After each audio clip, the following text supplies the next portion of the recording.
rude awakening that governance is actually a very essential aspect of our society as we govern this country. But going back into our history just a bit, in 2007, 2008, we had the post-election violence. And then 3 years later, we had the 2010 constitution. And so when Kenyans promulgated the new constitution in 2010, there was hope, there was desire to have a better nation, and everybody was working geared towards that. So we don't see a lot of protests going into 2013 and going into 2017. The ones that we saw around that time were mainly to do with the disputes on elections, not necessarily because of cost of living, like we saw in 2023, where my SG wore a sufuria, and now that has become his brand name, but we wear that proudly, because understanding that the cost of living for Kenyans has continued to go up and up, go higher and higher.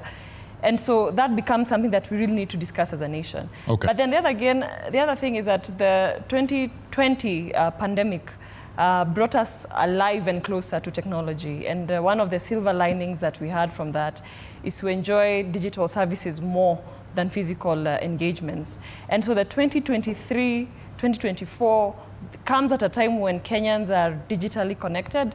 And one of the things that I'd like to appreciate from the previous regime was to ensure that the data costs in Kenya is one of the lowest in Africa. In the world, actually. Yes, it is lower than DRC, than South Sudan, than Morocco, than South Africa. 1 gigabyte is cheaper than in Kenya than in any other country in Africa.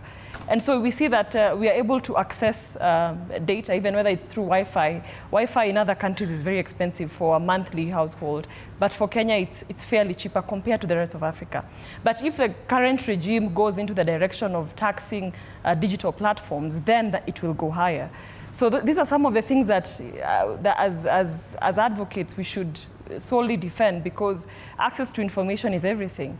And that's what our neighbor here, Tanzania, is trying to do. You know, as when your cost of data is higher, then people are not really interested in knowing what is going on in digital platforms. So Kenyans are even having the capacity to hack social handles for the government institutions in Tanzania. And I think that we are not ready for what is going to happen in 2027. I think AI is changing every day.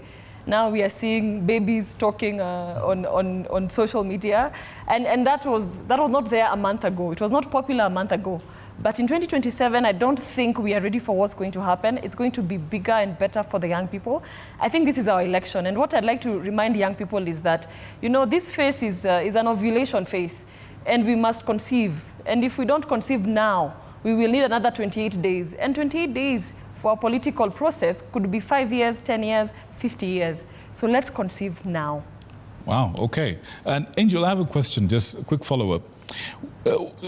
What would you see as a role of the digital culture? We're talking memes, we're talking influencers, we're talking TikTok, we're talking all these different tools that people are using to kind of, you know, bring down the seriousness of the conversation and kind of democratize it and get people to talk about it. What role do you think this will play in 2027?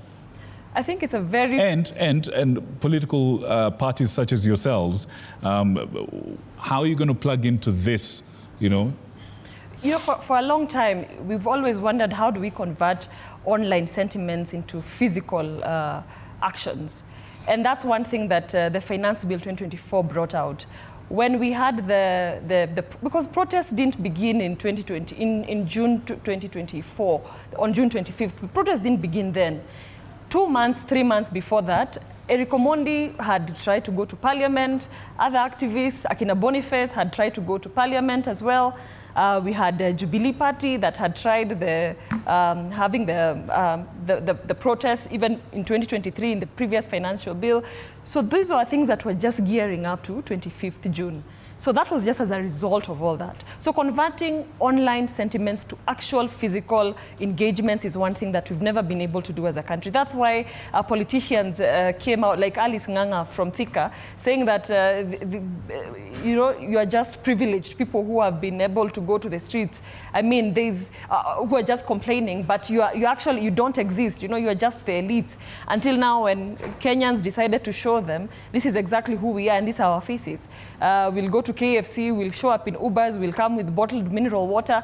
And these are things that the country did not know existed, because if it was to go from the previous election where we saw 8 million young people did not vote, so to the government, these people don't exist. They actually physically existed in June 25th, 2024, when almost everybody was out.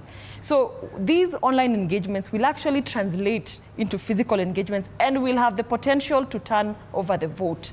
From what the IEBC gave us was about, they're expecting to register about 6 million new voters, adding to the current voter register of 22 million. That makes it about 28 to 30 million, meaning that for you to win that election, you'll need about 10 million votes.